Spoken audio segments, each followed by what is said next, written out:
Hearthstone has just announced its next expansion, the Cataclysm. In a last-ditch effort to try and converge all the timelines into the end time, where life on Azeroth ceases to exist, Murozond, the Lord of the Infinite Dragonflight, has shattered the Hourglass of Time. A massive rift has been torn in the timelines, and one of the most destructive and cataclysmic forces Azeroth has ever seen has emerged. Deathwing, the Destroyer.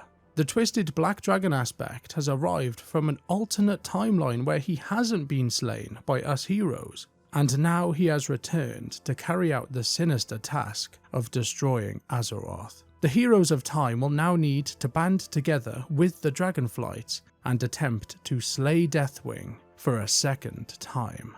But Deathwing and his terrifying colossal generals aren't the only things arriving with the launch of this new expansion. Of course, coming with the release is a brand new set of cards. My name is CJ from the YouTube channel The Karazhan Library. Usually I'm out exploring the far corners of Azeroth, deep diving into the lore and the history behind the various zones and locations the Warcraft universe has to offer.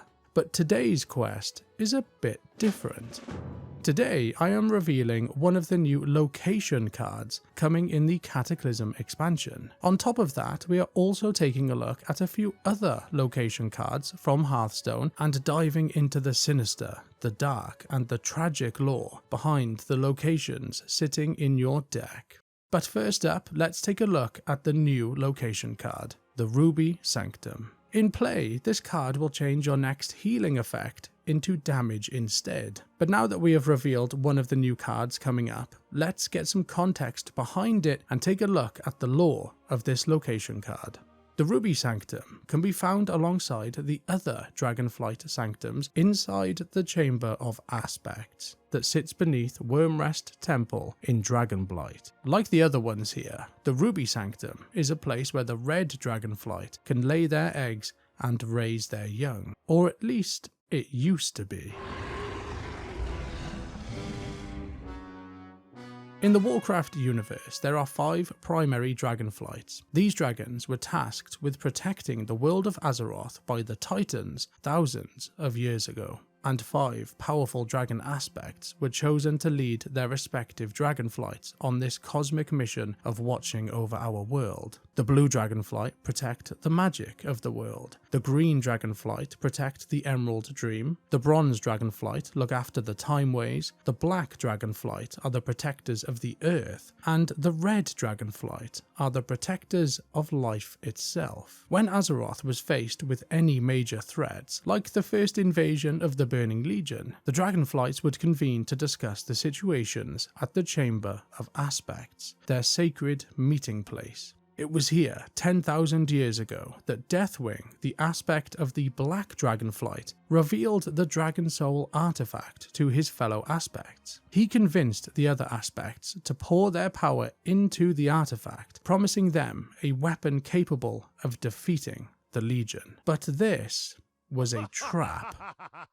Already corrupted by the whispers of the old gods, Deathwing turned the Dragon Soul's power against his fellow aspects, hoping to wipe out Azeroth's greatest defenders, paving the way for the return of the old gods and the subsequent end of the world. After losing control over the artifact, Deathwing fled to the elemental plane of Deepholm to hide and regain his strength. Before his violent return, Deathwing and his consort, Syntharia, worked behind the scenes to create a twisted, new dragonflight. Using stolen Netherwing eggs from Outland, Syntharia's grim experiments gave birth to the Twilight Dragonflight, dragons that Deathwing could use to bring about the end of the world. During the World of Warcraft Wrath of the Lich King expansion, a clutch of these Twilight Dragon eggs were discovered in the Black Dragonflight's chamber underneath Wyrmrest Temple, the Obsidian Sanctum. The Red Dragon Coriostras realized the danger that this posed to the Red Dragonflight's chamber, the Ruby Sanctum, and also the rest of the Chamber of Aspects, so he requested help from the Dalaran Council. The The Council of Six agreed to rid the Obsidian Sanctum of these twisted dragon spawn, and they sent us adventurers in to destroy the eggs. But it wasn't long before the Twilight Dragons would strike back. To pave the way for the return of their creator,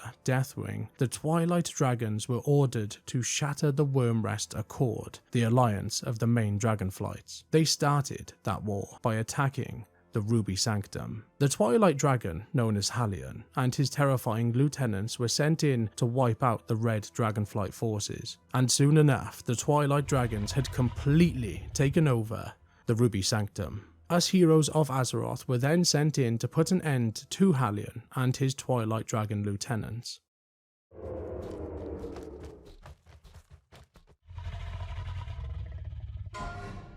Not good enough. And even though we managed to make pretty light work of these Twilight Dragons, the invasion of the Ruby Sanctum was merely a setup. It was a small piece in a much grander plan. After the Twilight Dragons' invasion, the entirety of the Chamber of Aspects had been left in a weakened state. It was the perfect moment for some of Deathwing's other forces to strike, the Twilight's Hammer. The Twilight's Hammer, of course, being the old god-aligned religious cult that were acting as the mortal army for Deathwing. While the Twilight's Hammer slowly infiltrated the Chamber of Aspects, Deathwing decided it was time to make his world-ending return to Azeroth, and in the 28th year, he erupted from Deepholm, triggering the Cataclysm. As the world buckled under the pressure, the Dragon Aspects gathered at Wyrmrest Temple to forge a desperate plan to defeat the Betrayer. While the Red Dragon Aspect, Alexstrasza, led this meeting above the Chamber of Aspects, her consort, Coriolstraz, remained below in the Ruby Sanctum to guard their newest clutch of eggs. But deep in there, he discovered the Twilight's Hammer had infiltrated their chamber and were casting twisted spells over the unhatched dragon spawn, warping their hatchlings into chromatic monstrosities, twisted dragons that had the combined power of all of the other dragonflights. The moment he touched a mutated egg, the void infection surged into his own body. He soon realized that the Twilight's Hammer hadn't just infiltrated the Ruby Sanctum. Every Sanctum had been breached, and every dragonflight's future had already been poisoned. Coriolstraz also realized that there was no cure for this curse. To save the world from an army of chromatic horrors, he linked the portals of every sanctum together, and in a final act of sacrifice, the Red Dragon channeled his own life essence into himself and inverted it.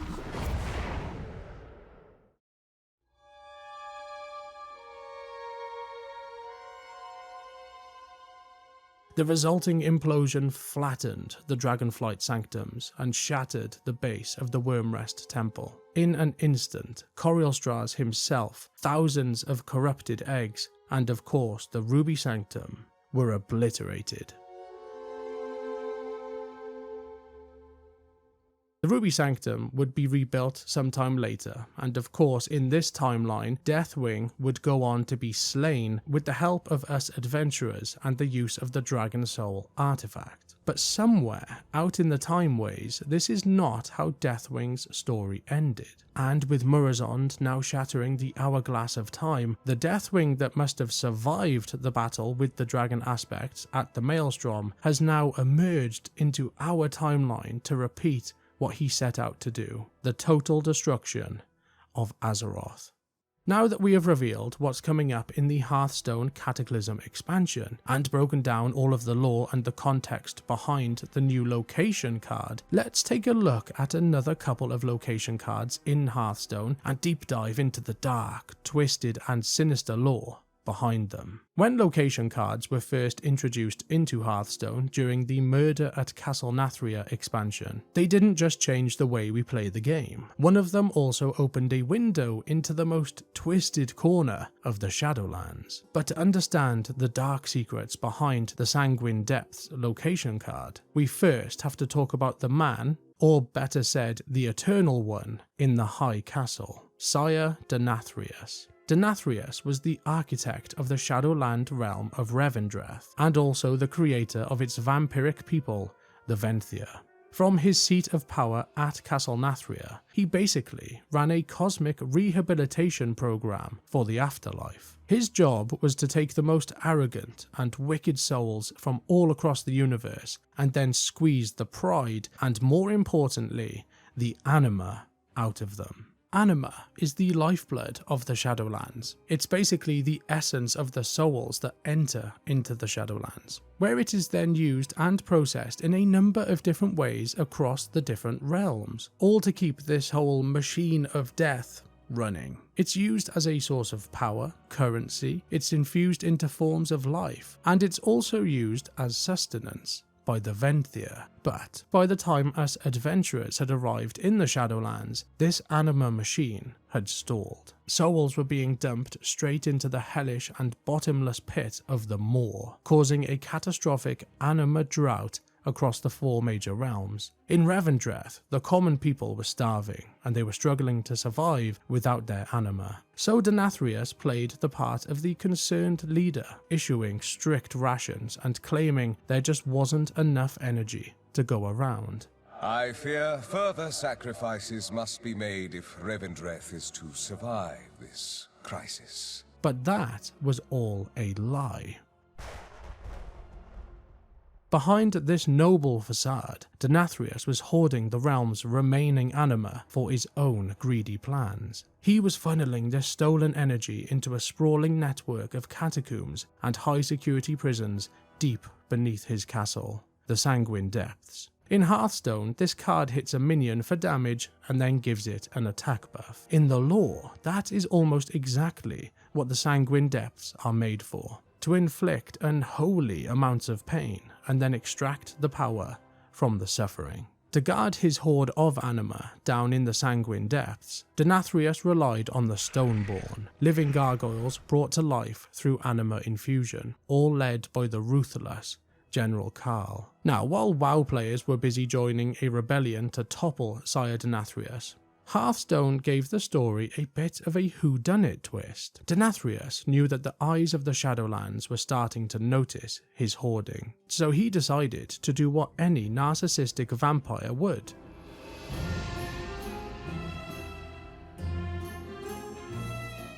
He threw a dinner party. 10 guests attended this party, and some of them were the most suspicious and villainous guests you could imagine. Kel'Thuzad and Lady Vash, just to name a few. Welcome! I have so been looking forward to your arrival. Let's see, who have we here?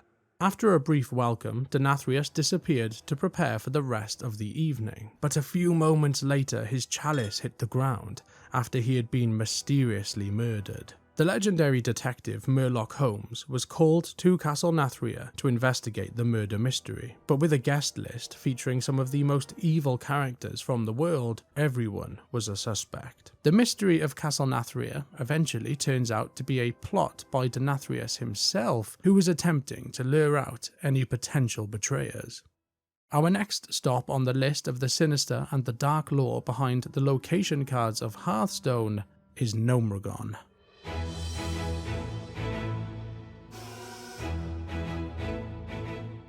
Gnomeregan was once the crown jewel of gnomish ingenuity, a high-tech marvel carved into the mountains of Casmodan. But behind this inaccessible city lies one of the most tragic backstories in Azeroth. The gnomes had lived in peace in Gnomeregan ever since they left their ancient chambers in Alderman many years ago, and they started to believe they had found their new beginning in Casmodan. But beneath their feet, an ancient threat was tunneling up from below: the Trogs. These savage, titan-forged failures were awakened by nearby dwarven excavations. Attracted by the vibrations of the city of Gnomeregan, they tunneled beneath the city and eventually burst through the lower sectors in a massive, uncoordinated invasion. The gnomish leader, High Tinker Gelbin Mekatork, fought a losing battle against these Trogs for 5 grueling years. Desperate for a plan, he listened to his top advisor,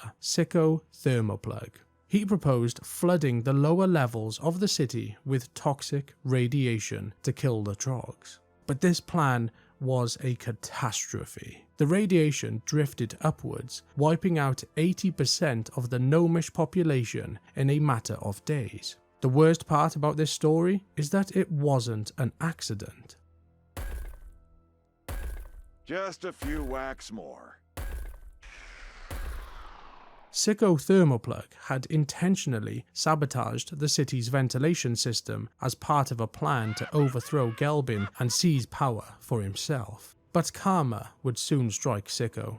Trapped in his own mess, Sicko was then blasted with enough radiation to slowly transform him into a leper gnome. He now rules the ruins of the city as a techno-overlord, watching over a kingdom of irrational green-skinned gnomes.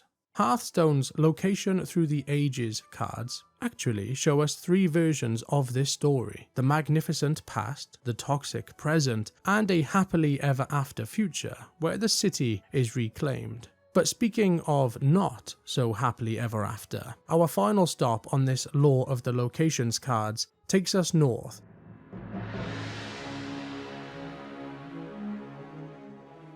The history behind the Silvermoon location card is a tale of an empire that climbed to the very top of their food chain, only to be brought down by a single, catastrophic betrayal. And this story isn't to be confused with the March of the Lich King story from Hearthstone. This is what happened to Silvermoon before Arthas became the Lich King. Thousands of years ago, a group of highborn night elves refused to abandon arcane magic. Choosing exile over execution, their leader Dathramar Sunstrider and his loyal followers sailed away to the eastern kingdoms to start a new life away from their restrictive kin. Using stolen water from the Well of Eternity, they created a new source of power here, the Sunwell. Basking in its radiance, these high elves then built their brand new city, a shimmering monument of white and gold that existed in a state of eternal springtime. To protect this glorious paradise, they created Bandinorial, a magical shield that made the city an impenetrable fortress. And for millennia, the elves thrived in this isolated corner of the world, defeating the neighbouring Amani trolls and even repelling the Orcish horde during the Second War, all whilst growing dangerously convinced of their own invincibility. That myth would then be shattered during the Third War when Arthas Menethil set his sights on the Sunwell. After taking up the cursed runeblade of Frostmourne, Arthas had become the most formidable, powerful, and outright terrifying Death Knight Azeroth had ever seen. And he needed the Sunwell's infinite power to resurrect Kel'Thuzad. But this wasn't going to be as easy as they thought. The Scourge faced a problem in Quel'Thalas. The Bandinorial barrier was still active. Knowing they couldn't break the barrier, Arthas turned to treachery, preying on the ambition of a bitter magister named Darkhan Drathir. Promising him untold power, Arthas secured the traitor's help to dismantle the kingdom's defences from within. With the shield down, the Scourge flooded Quel'Thalas with such violence that they left a permanent wound on the land, the Dead Scar. They tore through the streets of Silvermoon City and decimated it. Arthas then made his way to the Sunwell, and then submerged Kel'Thuzad's remains in the sacred waters, instantly corrupting the Sunwell as the Archmage was reborn as a Lich. The once shimmering spires of Silvermoon were left as a smouldering graveyard as the Scourge turned their backs on the destroyed city. Like Gnomeregan, Hearthstone's Locations Through the Ages variations of the cards let us see that tragedy unfold across the time. We can see the past, the present, and the future, which will soon be a reality in the upcoming World of Warcraft expansion. So next time you're playing the Silvermoon location card, or even pulling the new Ruby Sanctum from your deck, remember that you're not just hitting a minion, or changing your next healing effect into damage. You're holding a card with thousands of years of Warcraft history tied to it. Lore that connects those cards to some of the darkest, most sinister characters and tragedies the Warcraft universe has ever seen.